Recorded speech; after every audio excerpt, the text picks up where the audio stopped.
আপনাদের অত্যন্ত কঠিন সময়, এই সময় এই বিপ্লবকে যদি আমরা সংগত করতে না পারি তাহলে আবার অন্ধকারে তলিয়ে যেতে হবে।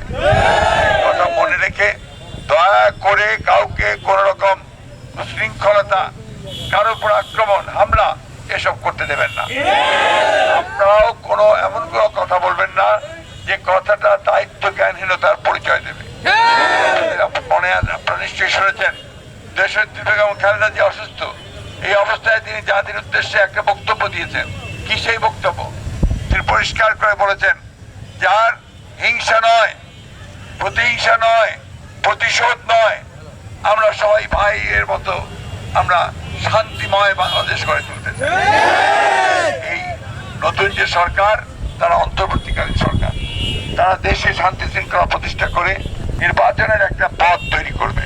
সেই নির্বাচনের মধ্যে দিয়ে তখন নির্বাচন হবে, সেই নির্বাচনে রাজনৈতিক দলগুলো প্রতিযোগিতা করবে, যারা নির্বাচিত হবে জনগণের ভোটের মাধ্যমে, তারাই সরকার গঠন করবে।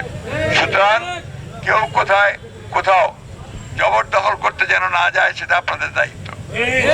ঠিক আছে? প্রবাসী সবসময় লড়াকু, সবসময় সংগ্রাম করেছে, লড়াই করেছে, কোনদিন মাথা নত করে নাই। এইবারও এই যে আওয়ামী লীগের যে ভয়াবহ চক্রান্ত, তার কাছেও মাথা নত করবে না। জনগণকে ঐক্যবদ্ধ রেখে সমস্ত প্রতিহিংসার বাইরে থেকে শান্তিময় বাংলাদেশ গঠন করবে। ঠিক আছে? কথা দিলেন আপনারা? বেগম জিয়ার পক্ষের জন্য কথা দিলেন, আরেক রহমানের জন্য কথা দিলেন। ইনশাআল্লাহ বিপ্লবকে আমরা সুসংগত করব, বাংলাদেশের স্বাধীনতাকে রক্ষা করবেন। ঠিক আছে?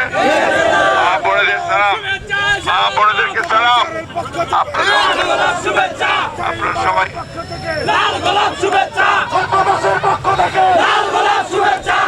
বাংলাদেশ, বাংলাদেশ।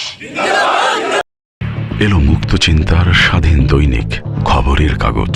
এখন খবর হবে নিখাত, নির্ভীক, নিরপেক্ষ।